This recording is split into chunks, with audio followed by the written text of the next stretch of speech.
Okay, so welcome again to Revolutionary Relationships, day one, the interaction of intimacy. And so what I want to say is that I want to start with just by acknowledging that most of us have experienced some form of early attachment wounding in our relationship with our caregivers. And this just means that at times there was a lack of attunement. There was maybe moments that you felt frightened or that felt unsafe, or where the connection was inconsistent or it was emotionally disconnected in some way. And it's not because you weren't loved. It's just that you weren't attuned in ways that helped you regulate your socio-emotional nervous system. So, and the difference between attunement and love, like attunement is presence. Attunement is that devoted attention. And that's the felt experience of love. And, parents back in the day and nowadays we have different distractions, right? Nowadays, it's like we're stressed out because of COVID, and there's all of these, there's our telephones pulling from us, and, in that lack of attention, or in our distraction, that is the mildest form of misattunement. And obviously more extreme cases would be, parents with emotional fragility, or, parents who are substance abusing, or who are neglectful or abusive in some ways. And there's also the trauma of oppression, right? Of actual, of collective trauma that comes in through our bodies and then manifests through our parenting practices. And nobody really escapes this process, because parenting is messy, because we're human and imperfect, and there aren't really adequate systems to support parents. And so, we don't have the villages that we used to, where, kids could get love and attunement and attention from other people besides our parents. And so when these misattunements happen, it's overwhelming to the little energy blobs that we are, because, we don't have a filter. We don't have a filter with which to process our world, what is happening in the moment. And so it's overwhelming. We don't possess the language to express what we need. We don't have the filter to, regulate what's coming in. And we look for the parent. The parent is the map for us. Where, how we learn connection is the parent as a map. And so the parent has, let's imagine it as a matrix, right? A relational matrix. It holds, think of it as an energy storage that holds all of the stories you have about relating, all of the experiences you have around relationships. And so we bring this relational energy matrix in our interaction with other people, but then with our kids, and they absorb it, right? And we as children absorb our parents' relational matrix. We absorb it into our system indiscriminately, just like you would, inhaling the molecules of a scent, right? There's no barrier there. There's no way of stopping that. And so, a lot of parents are under a lot of stress and anxiety, and that is sort of what we take in. We take in the level of stress and anxiety. And so this is sort of like I want you to think of this as a mirroring dynamic. And in this absorption process, it causes changes in the brain and the nervous system. And, I'm not going to get technical in there. It's really about like staying with the energy field stuff. But we shift our energy bodies. We manipulate our energy bodies as a way to manage the fear and the overwhelm. And so when your parent is unable, or your caregiver is unable to meet you in the full expression of your life force, you learn how not to be in order to get love, acceptance, and belonging. And because for a child, survival is more important than authenticity. So through the process of pruning, we learn to sort of limit, hold together, manipulate, not from an intentional place, but it's just a survival manipulation. And this pruning process also happens through our interaction, our relationship with systems, right? Not just our caregivers, but also institutions such as schools and government and communities. So we learn what parts of us are not appreciated. Some parts of us are ignored. Some parts of us are even shamed and punished. And so these energetic strategies, we start to learn how to bring our energy, what energies to leave behind, what to put away. And so what we put away becomes part of the unconscious, for example. And these then become part of the shadow. And I'm going to talk about shadow, I think, on day 3 or 4.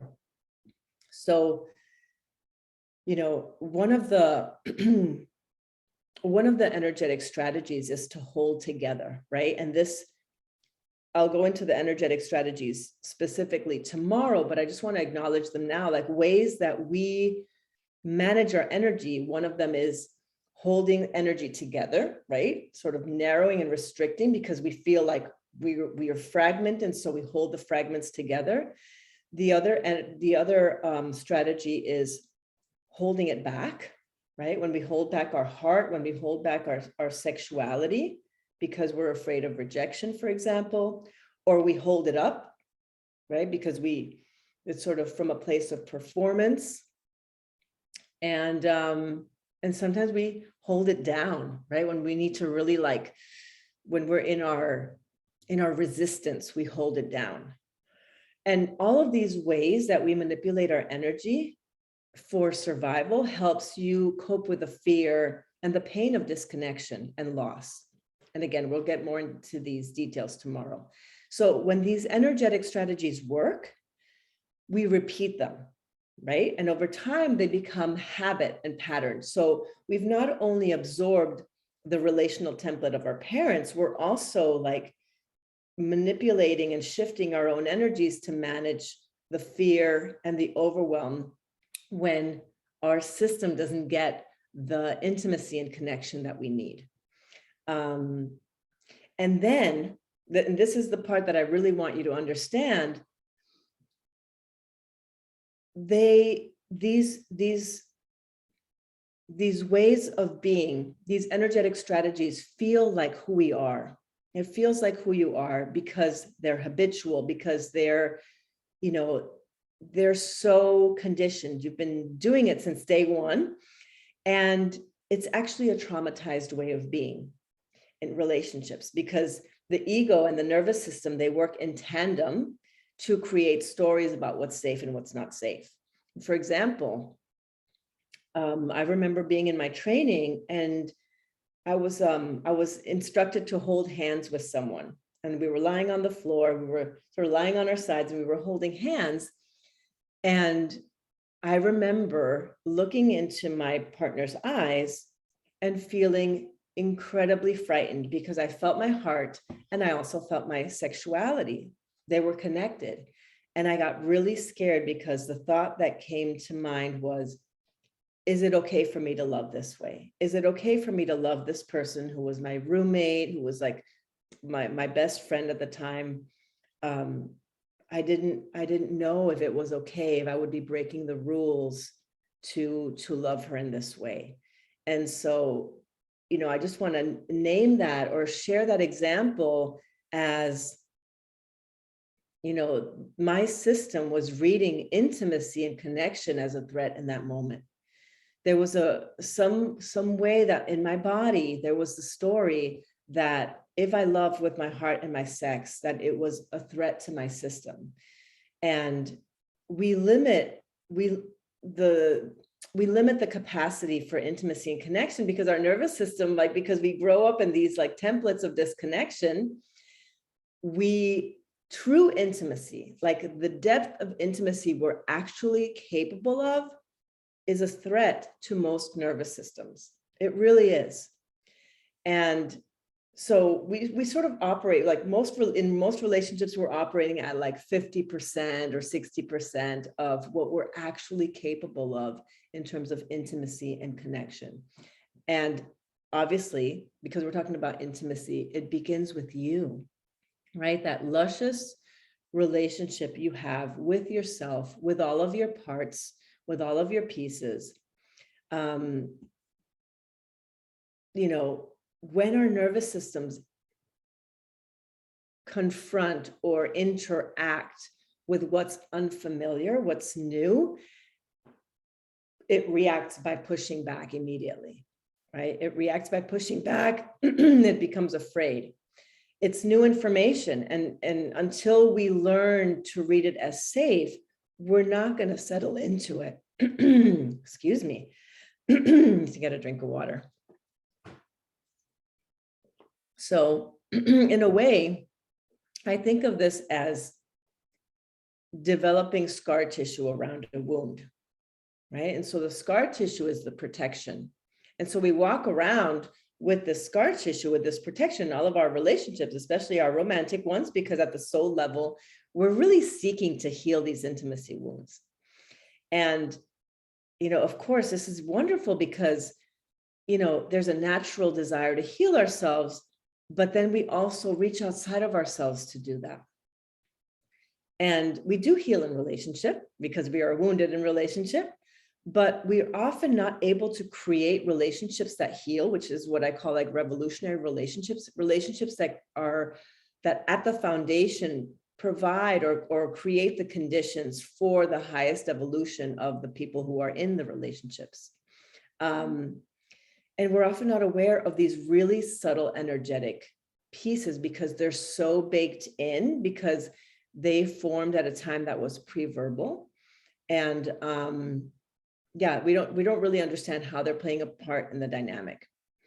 So even though it's not conscious, there are parts of us that we want to outsource, right? We want to outsource the being loved, the belonging, the being taken care of, the being accepted, and the being wanted.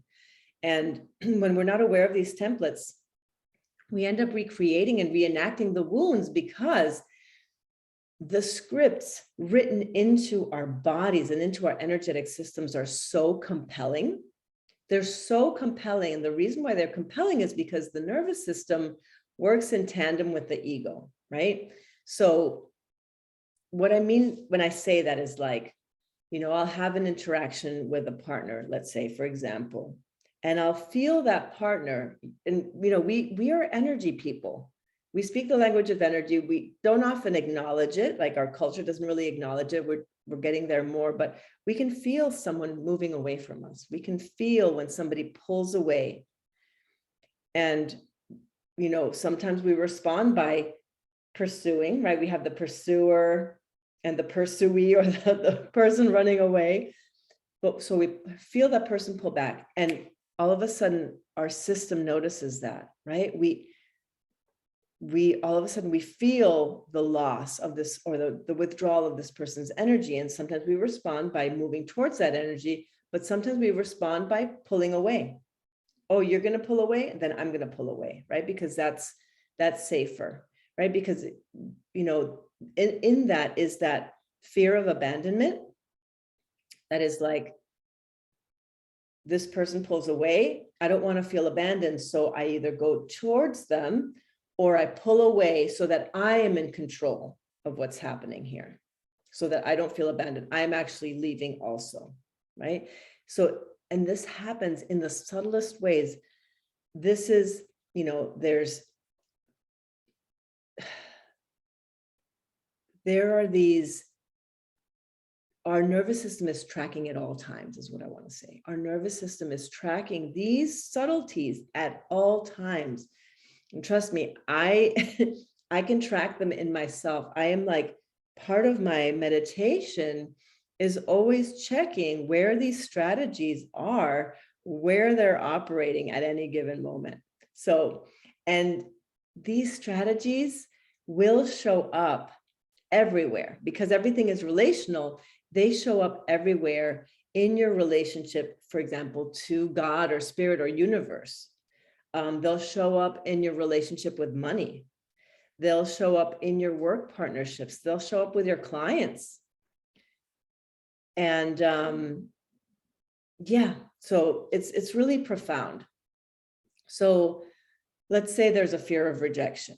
right? And I just gave the example of the abandonment piece. There's actually, sometimes we choose partners who are unavailable because if our nervous system that has experienced abandonment actually met someone who was supremely available and present to us, we might actually get scared and run the fuck away, right? We might move back because it's like we don't understand at some level. Our nervous system doesn't understand what it would be like to actually be met in ways that we're not familiar with. And again, what's not familiar gets pushed away.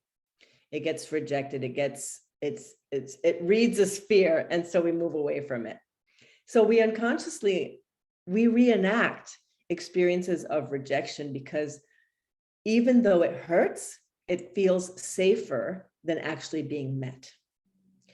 On a business level, we might reenact the rejection with potential clients on a sales call by not actually making the juicy offer that we have available, or we might not reach out to a potential mentor because we think, they don't really want to have us around. I'm being a bother. I'm being, they don't really want to have me around. And so we don't step in to actually access some of the experiences that could be healing for us because we tend to move away from them. So this is all really, really at its core. Healing intimacy wounds is about shadow work because, shadow work is all about power and control. And we seek to stay safe through having control over what's happening in our bodies because we're trying to control overwhelm. That's all we're trying to do. We're just trying to control fear. And if we understand that as part of the interaction of intimacy, if we're able to have a different relationship to fear or accept fear as part of the process of healing, it's a completely different experience. We're actually really crappy at tracking fear. We don't have a good relationship to fear. We have all of these narratives around fear we need to get rid of fear. We have sort of this cutoff relationship with fear, but fear is probably the deepest relationship you need to have if you are going to confront those intimacy wounds, because there has to be an understanding. You have to be able to track your nervous system, track where you're feeling fear, because that is what is always getting in the way of you having the intimacy and connection that your soul desires. And that is actually your baseline. That is actually, like, I want to say your birthright, but it's really your baseline. It's like what we live for, what we exist for. So, yeah. And when we are aware of our fear, when we are able to track our fear, when we have a compassionate relationship with our fear, when we have interactions with people, we can bring the language of fear into our connections. Again, I'll give an example from my training. Remember being in a circle where we were all standing together, and we were asked sort of what is your agenda, was the question we were being asked as we moved from one person to the other, and we would either hold hands with them or we would make eye contact with them. And they asked us to track our fear and to track what the agenda was. And oftentimes, like for me, the fear was like, I think this person might not like me, or I want this person to like me, was the agenda. And underneath that agenda was like, I don't want to be rejected, or I don't want to be liked, or I don't want to be left or something. But it was about rejection. And it's sort of at its core form. And, and then we were able to just like name it, like, yeah, I'm afraid that you're not going to like me. I'm afraid that you're going to push me away. And to name it was so powerful, because what we discovered is that we're all afraid. We're all afraid.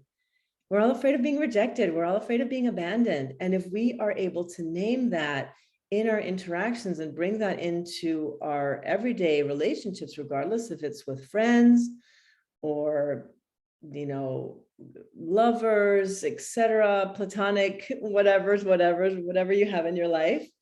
Yeah, even with our children, we can name things. I had a fight with my youngest daughter last night, and I actually used sarcasm, which I hate sarcasm, and I just went there because she was saying really hurtful things, and I felt really hurt. And I told her, like, she's like, oh, you're using sarcasm. And I was like, I am, because I'm really hurt by what you're saying. And then we all sort of took space from one another, because I said, look, I'm getting really heated. I need to create some space for myself. And in me creating space for herself, she got really scared that I was abandoning her. And when we came together, we were able to name, and I asked her, were you scared? And she was like, yeah. And I was like, look, I just need the space. And we sort of cleared it up. But, think about, like, and that interaction didn't feel good, but we were in the repair, we were able to sort of come together and really name the fear of the abandonment, and, how that had affected her.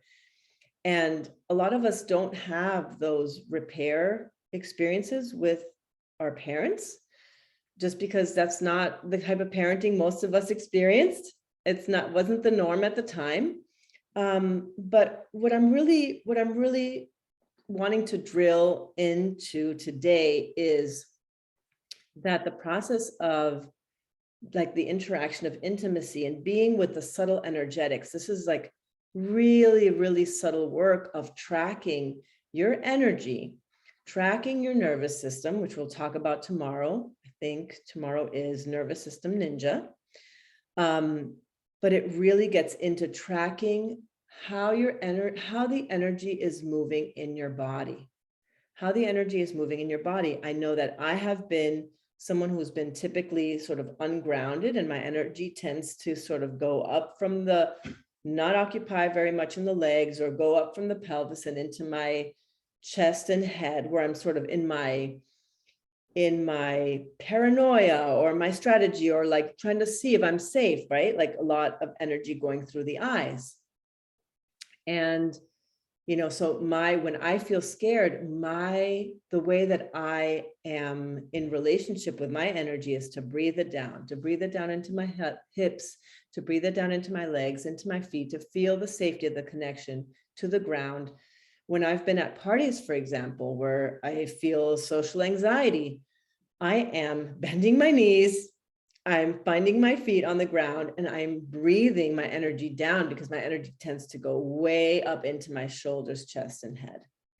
So when we're able to track that, we're able to come into our relationships with more consciousness, with more awareness, with the ability to name exactly what is happening in the moment before things escalate, before things get out of hand, and just kind of to be able to insert pauses where pauses are needed. Like, hold up, I'm feeling really scared, or I'm feeling like, I want to share another example. Several months ago, I was in this relationship that was really, really good, really delicious. I was so excited to be there, and sitting at the dinner table, and he asked me, so how are you feeling? And truly, I was feeling so excited about him being at my house, and that we were sharing this meal together. And I said that, and I was like, this is so delicious in so many different ways. And then I paused for a moment, and I felt my fear. And I was like, and I'm also terrorized, right? I'm also terrorized, and I could feel the terror. And the terror was saying, don't do anything wrong, because you're going to ruin it. And so I was able to name that, and we laughed together, and he's like, yeah, me too. And it was such a luscious moment to have a different relationship with the fear, to be able to share the fear, and to have then the fear just kind of like dissolve as we were acknowledging it. So the interaction of intimacy is really about owning your fear and tracking the way that your energetic relational templates are moving through your body at any given moment. And that involves nervous system awareness. It involves obviously like, the understanding of how you've been hurt, but not understanding from a mental place, not a mental understanding, not an intellectual understanding, but really understanding from an embodied sense. And on Friday, I'll talk a little bit more about the sovereign meta-body intimacy and integrity accelerator and how that really supports a bigger understanding of what the heck is happening in our interactions, in the interaction of intimacy, and what is arising, what parts are arising at any given moment, or with certain people, right? Because with certain people we have transference, right? Like some people remind us, for example, of a sibling, or they'll remind us of our mom, and we won't be fully conscious of it, but our energy is responding as though that person is our mom. And so we're like, why when this person walks in the room, like I get quiet, or I shut down, or my shoulders come forward? Well, it's because that person's relational template is really similar to your mom's, or her strategy, her energetic strategy is really similar to your mom. So I want you to think of, like, I wanted you to think of this, like we have like these maps, these relational maps. And so when my map meets somebody else's map, it looks for familiarity and comfort. And sometimes we're not attracted to people that are actually really good for us because our energy is not mapping with theirs, because it doesn't feel familiar. So there's a lot here, but I just wanted to leave you with that today, because those are the most important pieces to really think about the way we relate as matrices, as maps, as relational maps that are formed even before you were even born. There is mapping that is going on because you're absorbing the energy template of your mom, because you are swimming in those waters. And then we come out, and then we start interacting with the world. We start interacting with different people, and we sort of absorb these relational maps from our caregivers, from systems, from society, from school, from our communities. And we begin to understand ourselves in a particular way that